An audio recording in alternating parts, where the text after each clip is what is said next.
السلام علیکم ورحمۃ اللہ وبرکاتہ۔ الحمدللہ رب العالمین والعاقبۃ للمتقین ولا عدوان الا علی الظالمین، واشهد ان لا الہ الا اللہ وحدہ لا شریک لہ، واشهد ان محمدا عبدہ ورسولہ، صلوات اللہ وسلامہ علیہ وعلی آلہ وعلی اصحابہ ومن اہتدی بہدیہ واستنى بسنتہ الی یوم الدین، اما بعد۔ معزز ناظرین و مشاہدین و مشاہدات، اصول ایمان کی شرح آپ کے سامنے اللہ کے فضل و کرم سے، اس کی توفیق سے کی جا رہی ہے۔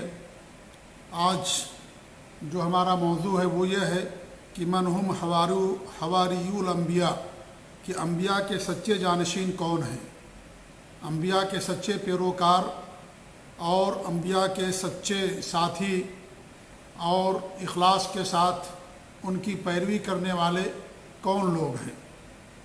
اس باب کے تحت مصنف رحمۃ اللہ علیہ نے صحیح مسلم کی ایک روایت پیش کی ہے، جس کی روایت کرنے والے مشہور صحابی عبداللہ بن مسعود رضی اللہ تعالیٰ عنہ فرماتے ہیں کہ قال رسول اللہ صلی اللہ علیہ وسلم، کہ اللہ کے رسول صلی اللہ علیہ وسلم نے فرمایا، ما من نبی بعثہ اللہ فی امتہ قبلی الا کان لہ من امتہ حواریون و اصحاب، کہ اللہ رب العالمین نے مجھ سے پہلے جتنے بھی نبی بھیجے ان کی امتوں میں، تو ان کی امت میں سے حواری اور اصحاب ہوا کرتے تھے۔ حواری کا مطلب یہ ہے کہ سچے جانشین اور سچے پیروکار، اور اصحاب کا مطلب ساتھی۔ اصحاب یہ عام ہے، ہر حواری صحابہ میں یا اصحاب میں شامل ہے، لیکن جو سچے پیروکار ہیں وہ اصحاب سے نکل جاتے ہیں۔ تو حواریون کا مطلب سچے پیروکار، مخلص ساتھی، مخلص دوست، یا سچائی اور اخلاص کے ساتھ آپ انبیاء کی پیروی کرنے والے، انبیاء کی باتوں کو ماننے والے۔ تو کیا فرماتے ہیں کہ اللہ نے مجھ سے پہلے جتنے بھی نبی بھیجے، ہر نبی کے حواری اور اصحاب ہوا کرتے تھے، یاخذون بسنتہ، جو ان کی سنتوں کو لیتے تھے، سنتوں پر عمل کرتے تھے، ویقتدون بامرہ، اور نبی کے حکم کی اقتداء اور پیروی کرتے تھے۔ یہ سچے جانشین ہوتے ہیں جو کسی کم و بیشی کیے بغیر نبی کی باتوں پر عمل کرتے ہیں، اور جو تعلیمات انہیں ملتی ہے نبی کی طرف سے اس پر عمل پیرا ہوتے ہیں، اس میں کسی طرح کی اپنی طرف سے نہ زیادتی کرتے ہیں نہ ہی کمی کرتے ہیں۔ پھر کیا فرماتے ہیں، ثم انہا تخلف من بعدہم خلوف، پھر ان کے بعد کچھ ایسے لوگ ان کے جانشین بنتے ہیں، یا ان کے بعد کچھ ایسے لوگ آتے ہیں، یقولون ما لا یفعلون، کہ جو کرتے نہیں وہ باتیں کہتے ہیں، ویفعلون ما لا یؤمرون، اور جن کا انہیں حکم نہیں دیا جاتا ہے وہ کرتے ہیں، یعنی ان کے قول اور فعل میں تضاد ہے، کہتے کچھ ہیں کرتے کچھ ہیں، ان کے قول و عمل میں مطابقت نہیں ہے، وہ گفتار کے غازی ہوتے ہیں، کردار اور عمل ان کے یہاں نہیں ہوتا، اور جن چیزوں کا انہیں حکم نہیں دیا گیا ان چیزوں کو کرتے ہیں، یعنی دین کے اندر نئی نئی چیزیں ایجاد کرتے ہیں، بدعات ایجاد کرتے ہیں، نئی نئی چیزوں کو لے کر کے آتے ہیں، جس کا حکم ہی نہیں ہے وہ کرتے ہیں، قول و عمل میں تضاد ہے ان کے، اور نئی نئی چیزوں کو ایجاد کرتے ہیں، یہ شریعت میں اس کا حکم موجود نہیں ہے لیکن پھر بھی اس پر وہ عمل کرتے ہیں۔ فمن جاہدہم بیدہ فہو مومن، جنہوں نے ان سے اپنے ہاتھ سے جہاد کیا وہ مومن ہے۔ ومن جاہدہم بلسانہ فہو مومن، اور جس نے ان سے اپنی زبان سے جہاد کیا وہ مومن ہے۔ ومن جاہدہم بقلبہ فہو مومن، اور جس نے ان سے اپنے دل سے جہاد کیا وہ مومن ہے۔ ولیس وراء ذلک من الایمان حبۃ خردل، اور اس کے بعد ایمان کا ایک بھی رائی کے برابر بھی ایمان باقی نہیں بچتا۔ یہ صحیح مسلم کی روایت ہے۔ بعض روایات کے اندر ومن جاہدہم بقلبہ فہو مومن، یہ ومن جاہدہم بلسانہ فہو مومن سے پہلے آیا ہوا ہے، یعنی بعض روایت کے اندر دل سے جہاد کو زبان سے جہاد پر مقدم کیا گیا، پہلے بیان کیا گیا ہے، اور بعض روایتوں میں اسی طریقے سے ہے کہ پہلے ہاتھ سے جہاد کرنا، پھر زبان سے اور پھر دل سے اس کو برا جاننا یہ ترتیب کے ساتھ بیان کیا گیا ہے۔ یہ حدیث بڑی اہم حدیث ہے۔ اس حدیث میں پہلا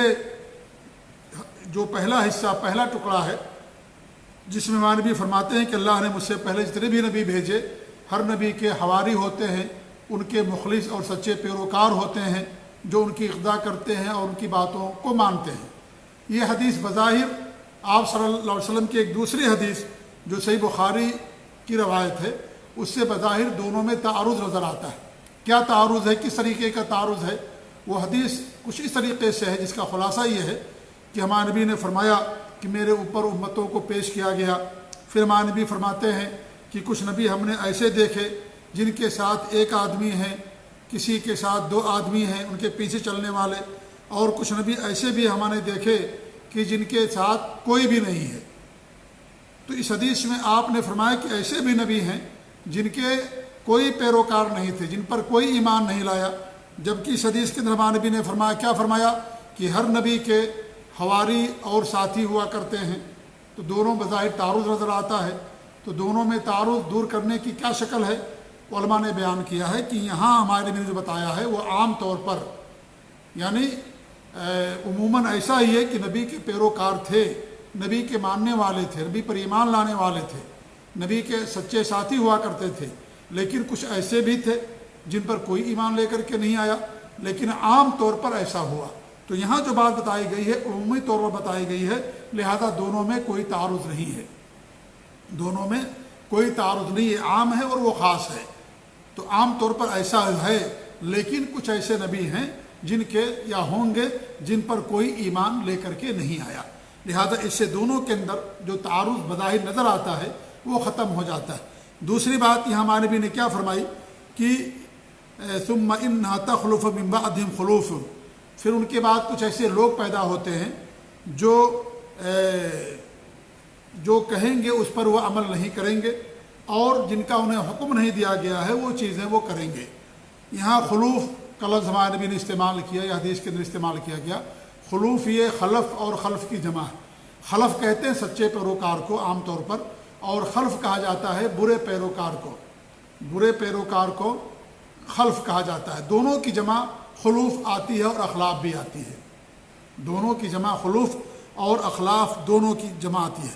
اس سے معلوم ہوتا ہے کہ جیسے جیسے زمانہ دور ہوتا جاتا ہے لوگ دین سے، سنت سے دور ہوتے جاتے ہیں، اور ان کے اندر نئی نئی چیزیں پیدا ہونا شروع ہو جاتی ہیں، اور دین سے دوری شروع ہو جاتی ہے، اور جتنا زیادہ وہ قریب رہتے ہیں نبی کے زمانے کے، اتنا زیادہ وہ لوگ دین کے پابند ہوتے ہیں، استقامت ہوتی ان کے ہاں، اور شریعت کے پابند ہوتے ہیں۔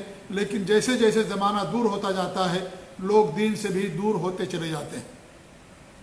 اس طریقے سے بھی معلوم ہوا کہ انبیاء کے سچے پیروکار وہی ہیں جو ان کی سنتوں پر عمل کرتے ہیں، جو ان کی اقتداء کرتے ہیں، جو ان کی اقتداء کرتے ہیں، اور جن کے قول و فعل کے اندر تضاد نہیں ہوتا، جو دین کے اندر نئی نئی باتیں ایجاد نہیں کرتے، نئی نئی چیزیں لے کر کے نہیں آتے، اور کتاب و سنت کے مطابق جو زندگی گزارتے ہیں یا نبی کی تعلیمات کے مطابق زندگی گزارتے ہیں، وہی انبیاء کے سچے پیروکار ہوتے ہیں، جو بدعات سے اجتناب کرتے ہیں اور سنتوں پر عمل کرتے ہیں، سنتوں کی طرف لوگوں کو بلاتے ہیں، شرک سے، بدعات اور خرافات سے دوری اختیار کرتے ہیں۔ یہی نبی کے سچے پیروکار ہیں، یہی اصل وارث ہیں، یہی اصل سچے جانشین ہیں، اور یہی اصل سچے ساتھی ہیں جو نبی کی تعلیمات پر عمل پیرا ہوتے ہیں، جو صرف زبان سے دعویٰ کرتے ہیں نبی سے محبت کا، اور ان کے عمل کے اندر نبی کی سنتیں نہیں پائی جاتی، اور وہ بدعات اور خرافات پر عمل کرتے ہیں، اگرچہ اپنے آپ کو عاشق رسول کہیں، محب رسول کہیں،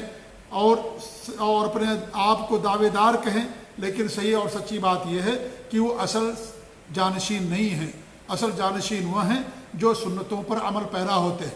نبی کی سنتیں موجود ہیں الحمدللہ، حدیثوں کے اندر بتائی گئی ہیں، قرآن ہمارے پاس موجود ہے، اللہ کے رسول کی حدیثیں موجود ہیں، آپ کی سنتیں موجود ہیں، لہذا جو سنتوں پر عمل پیرا ہوتا ہے اور اپنی پوری زندگی میں انہی کے مطابق زندگی گزارتا ہے، بدعات اور اس سے خرافات سے اجتناب کرتا ہے، وہی سچا امتی ہے نبی کا، وہی نبی کا سچا پیروکار ہے، اور وہی پہچان ہے سچے محبت کی۔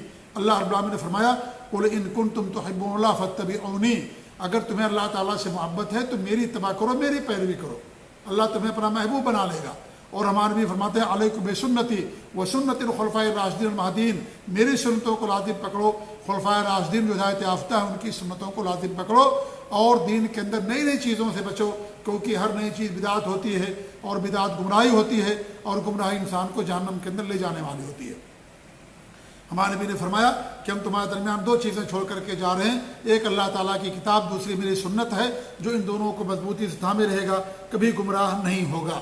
تو معلوم یہ ہوا کہ وہی سچے پیروکار ہیں، وہی نبی کے سچے امتی ہیں جو آپ کی تعلیمات پر عمل پیرا ہوتے ہیں، جو بدعات اور خرافات سے دوری اختیار کرتے ہیں۔ آج دیکھیے لوگ اپنے آپ کو سنی کہتے ہیں، لیکن ان کی پوری زندگی سنت سے دور ہوتی ہے۔ وہ سنے سنائے مسلمان ہو سکتے ہیں، لیکن ان کی پوری زندگی سنت سے دور ہوتی ہے۔ بدعات اور خرافات، نمازوں میں بدعات، عقیدے کے اندر بدعات اور کفر اور شرک، اور اس طریقے سے روزے کے اندر اور وضو کے اندر اور حج کے اندر، عمرے کے اندر، زکوٰۃ کے اندر، جتنی بھی عبادات کی جاتی ہیں ان کے اندر آپ دیکھیے نئی نئی چیزیں انہوں نے پیدا کر لی ہیں۔ شادی بیاہ کے اندر نئی نئی چیزیں، بدعات اور خرافات، اس طریقے سے آپ دیکھیں گے ان کی زندگی ایسی گزرتی رہتی ہے، اور اپنے آپ کو سچا جانشین کہتے ہیں، نبی کا سچا پیروکار کہتے ہیں، عاشق رسول سچا کہتے ہیں۔ میرے بھائیوں، یہ سب باتیں غلط ہیں۔ اصل نبی سے محبت کرنے والا وہی ہے جو اللہ کے رسول سے کی سنتوں پر عمل کرتا ہے، آپ کی اتباع اور آپ کی پیروی کرتا ہے، اور اس کی زندگی کے اندر بدعات و خرافات نہیں ہوتی ہیں، وہی سچا جانشین اور سچا پیروکار ہوتا ہے۔ ہمارے بھی اس کے بعد کیا فرمایا؟ جس نے ان سے اپنے ہاتھ سے جہاد کیا وہ مومن ہے۔ یہ کن کے لیے ہے؟ یہ ان لوگوں کے لیے جن کے پاس اقتدار ہے، جن کے پاس لاٹھی اور ڈنڈا ہے، حاکم وقت کے لیے، قاضی وقت کے لیے، یا قاضی اور حاکم جس کو اختیار دے ان کے لیے ہے کہ وہ اپنے ہاتھ سے ان کو روکے، یا اس طریقے سے گھر کا جو ذمہ دار ہوتا ہے، گھر کا جو مالک ہے یا گھر کا جو سرپرست ہے، ذمہ دار، اس کے لیے ہے جو اپنی اولاد کو مار کر کے اور اپنے ہاتھ سے انہیں روک سکتا ہے۔ وہ لوگ مراد ہیں، ہر طرح کے لوگ اس کے اندر شامل نہیں ہیں، کیونکہ درجات کے انکار کے جو منکر ہے اس کے انکار کے 3 درجات ہیں۔ پہلا درجہ یہ ہے کہ ہاتھ سے روکنا، یہ کن کے لیے؟ بادشاہوں کے لیے، حاکم وقت کے لیے، قاضی کے لیے، یا جن کو بادشاہ اختیار دے ان کے لیے ہی ہے، یا اس طریقے سے جو گھر کا ذمہ دار ہوتا ہے، گھر کا جو ذمہ دار ہوتا ہے، ماں باپ ہوتے ہیں، گھر کے سرپرست ہوتے ہیں، ان کی ذمہ داری میں یہ چیز آتی ہے کہ اپنی اولاد کو اگر دیکھیں دین سے دوری اور ہر دھرمی عناد، تو ایسی صورت میں ان کو مار سکتے ہیں، ان کو ہاتھ سے روک سکتے ہیں۔ اللہ کے رسول نے فرمایا جب تمہارے بچے 7 سال کے ہو جائیں انہیں نماز پڑھنے کا حکم دو، اور جب 10 سال کے ہو جائیں نماز نہ پڑھیں تو انہیں مارو اور ان کے بستروں کو الگ کر دو۔ یہ صحیح روایت ہے۔ تو اس سے معلوم ہوا کہ جو گھر کا سرپرست ہے، ذمہ دار ہے، وہ بھی اپنے ہاتھ سے روک سکتا ہے۔ اس کی بیوی مان لیجیے اس کا ذمہ دار اور قوام ہے، اس کو ادب سکھانے کے لیے ہاتھ سے اس کو روک سکتا ہے، اس کو منع کر سکتا ہے، یہ اس کے اختیار میں۔ لیکن دوسرے لوگوں کو اختیار نہیں دیا گیا کہ ہم دوسرے کے بچوں کو جا کر کے ماریں، یا دوسروں کی بیویوں کو ماریں، یا جن پر ہمارا کنٹرول نہیں ان کو جا کر کے ہاتھ سے روکے نہیں، یہ ہمارے اختیار میں نہیں ہے۔ یہ حاکم وقت کے لیے یا جس کی ذمہ داری اللہ نے دی ہے اس شخص کے لیے ہے، ہر شخص کے لیے یہ نہیں ہے۔ دوسرا اس کے بعد درجہ ہے زبان سے۔ یہ کن کے لیے ہے؟ علماء کے لیے، جن کے پاس علم ہے، جو سمجھتے ہیں کہ منکر ہے، جو سمجھتے ہیں کہ برائی ہے، وہ زبان سے روکیں گے ان کو۔ اگر ان کے پاس طاقت ہے زبان سے روکیں گے، ان کو نصیحت کریں گے، واضح و ارشاد کریں گے، انہیں اس منکر کی برائی سے آگاہ کریں گے کہ یہ منکر ہے، خطرناک ہے، یہ وبال ہے، اور یہ اس کی سزا ہے، اور یہ خطرناک چیز ہے۔ وہ زبان سے ان کو روکیں گے، علم کے ذریعے ان کو دعوت دیں گے، اور علم کے ذریعے ان کی اصلاح کرنے کی کوشش کریں گے۔ قرآن آیات کے ذریعے سے، احادیث کے ذریعے سے ہم کیا کریں گے؟ ان سے جہاد کریں گے۔ یہ جیسے منافق ہوتے ہیں تو منافق سے تو تلوار سے جہاد نہیں کیا جائے گا، منافق سے زبان سے جہاد کیا جائے گا۔ تو زبان کے ذریعے سے ان کو سمجھائیں گے، ان کو بتائیں گے۔ یا جن کے ہاں شکوک و شبہات ہیں، یا جن کے ہاں دین سے دوریاں پائی جاتی ہیں، تو انہیں ہم زبان سے روکیں گے۔ زبان کا مطلب یہ ہے کہ جن کے پاس علم ہے وہ ان کو روکے گا۔ جو منکر کو منکر نہیں سمجھتا وہ کیسے روکے گا ان کو؟ وہ تو زبان سے کیسے ان کو نصیحت کرے گا؟ لہذا پہلے جاننا ضروری ہے کہ منکر ہے۔ ہو سکتا ہے جسے لوگ منکر سمجھتے وہی سنت ہو، یا جسے لوگ سنت سمجھتے وہی منکر ہو۔ تو اگر انسان کے پاس کتاب و سنت کا علم نہیں ہے تو کیسے جانیں گے کہ منکر ہے؟ تو تو علم ہونا ضروری ہے زبان سے دعوت دینے کے لیے. یہ دوسرا درجہ ہے. تیسرا درجہ کیا ہے کہ اگر اس کی بھی انسان کے پاس طاقت نہیں ہے تو اس کو دل میں برا جانے, یعنی کہے کہ یہ چیز بری ہے اور خاموشی اختیار کر لے, دل میں اس کو برا جانے کہ یہ چیز کیا ہے, اس کے پاس اختیار نہیں ہے یا طاقت نہیں اس کے پاس زبان سے کہنے کی.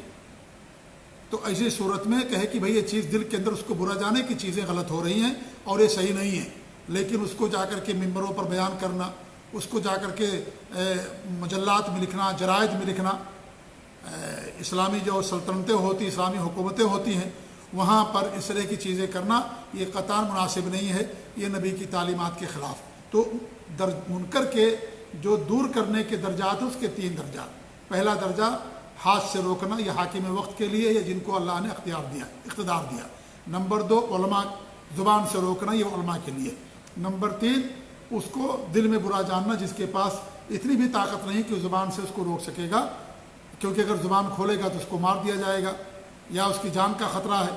تو ایسی صورت میں یا وہاں بیان کرنے سے کوئی فائدہ نہیں ہے جب تک کہ جس کی طرف سے برائی ہے اس سے نہ بیان کیا جائے, تو ایسی صورت میں اس کو دل میں برا جانے گا.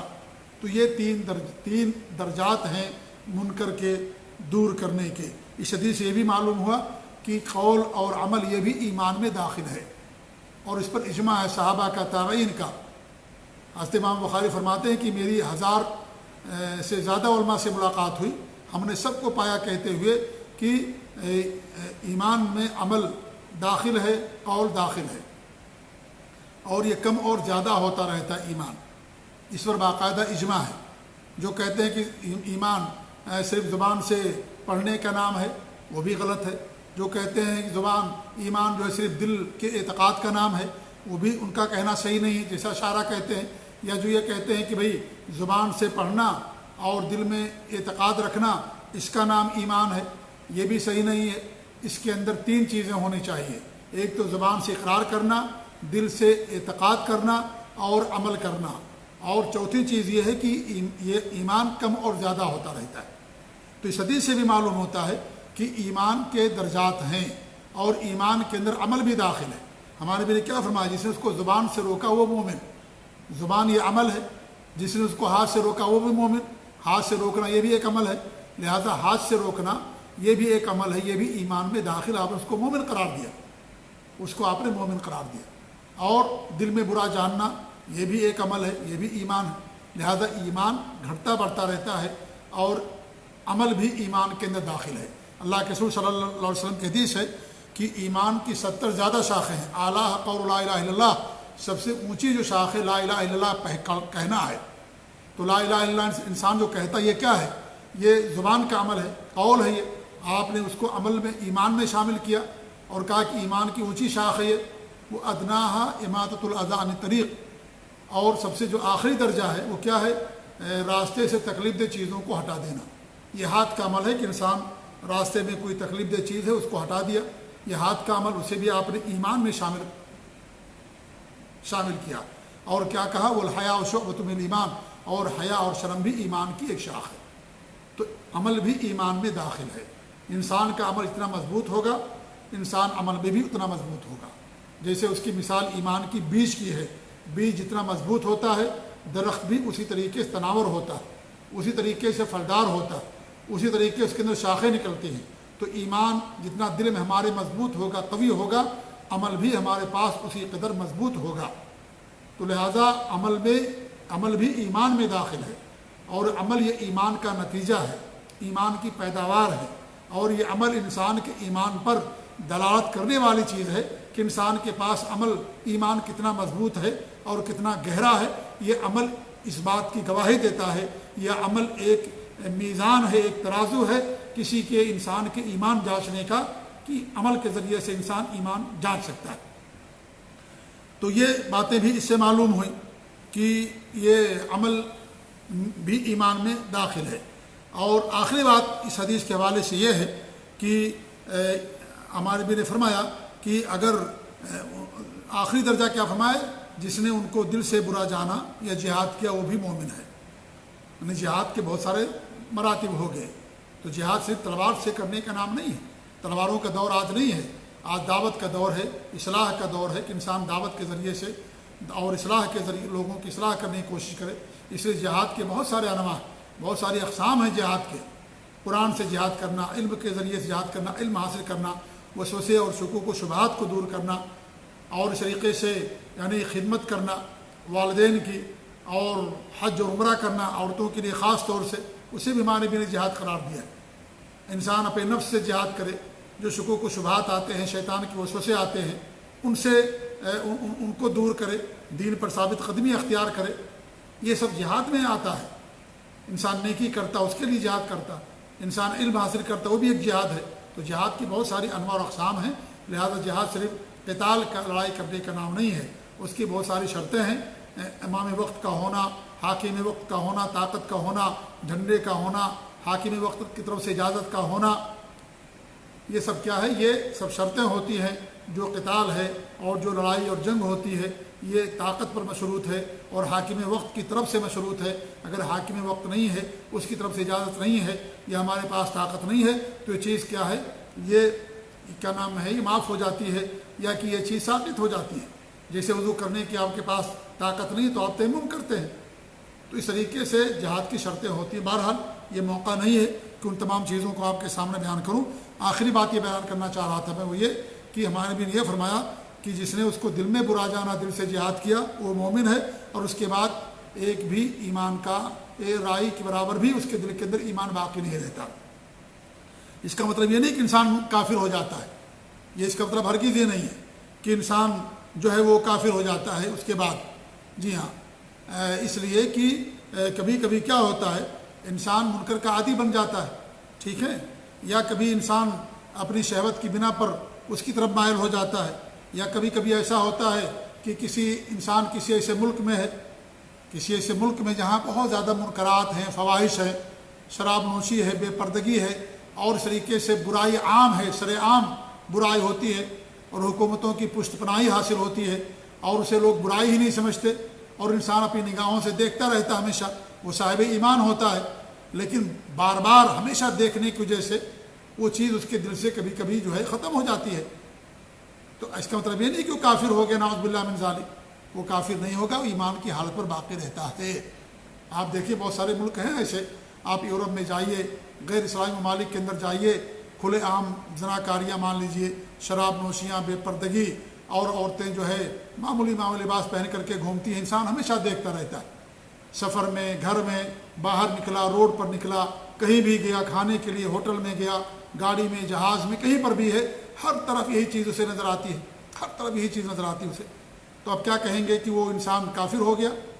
کبھی کبھی ایسا ہوتا ہے، زیادہ زیادہ دیکھنے کی وجہ سے کیا ہے، وہ انسان کے دل کا احساس ختم ہو جاتا ہے۔ انسان پہلی بار جب کوئی گناہ کرتا ہے تو زیادہ اس کو احساس ہوتا ہے، اور دھیرے دھیرے وہ چیز ختم ہو جاتی ہے، اس کی اہمیت بھی ختم ہو جاتی ہے دھیرے دھیرے۔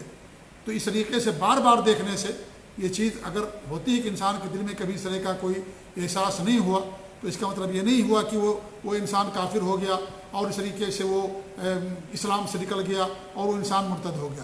اسی لیے کہا جاتا ہے کہ جو منکرات ہیں، جو برائیاں ہیں، اسے لوگوں کے درمیان نہیں بیان کرنا چاہیے۔ کچھ لوگ کیا کرتے ہیں، منکرات کو، برائی کو جو دیکھ کر کے آئیں گے، کسی ملک کا سفر کیا، چند لوگ اکٹھا ہوں گے، سب اپنی رودات بیان کریں گے، اپنا سفر بیان کریں گے، اور اس کے اندر برائیاں بیان کرتے ہیں، اور ایسا بیان کرتے ہیں گویا کہ انسان اپنی آنکھوں سے دیکھ رہا ہوتا ہے۔ بھئی انسان کا دل کمزور ہے، ہو سکتا ہے کوئی ایسا انسان ہو جو اس کے نہ گیا ہو، سن کر کے اس کے دل کے اندر میلان ہو، اور آ کر کے آج کل دیکھیں برائی تو کہیں بھی انسان کر سکتا ہے، اس طریقے سے انسان کا ایمان کمزور ہو گیا ہے۔ آج کل کیا نام ہے، یوٹیوب ہے، اور آپ دیکھیں یہ موبائل اور یہ انٹرنیٹ، یہ ساری چیزیں انسان آ کر کے اس کو ٹائپ کر کے دیکھتا ہے ساری چیزیں، یہ آنکھ کا زنا کرنا شروع کر دیتا ہے، اور دھیرے دھیرے انسان برائی کے اندر ملوث ہو جاتا ہے۔ اس لیے برائیوں کو بیان کرنا اسی جگہ پر جہاں بیان کرنے کی ضرورت نہیں ہے، برائی کی طرف لوگوں کو بلانا ہے، برائی کی طرف لوگوں کو دعوت دینا ہے، اور یہ صحیح منہج نہیں ہے یہ کہ ہم برائیوں کو لوگوں کے سامنے آ کر کے بیان کریں۔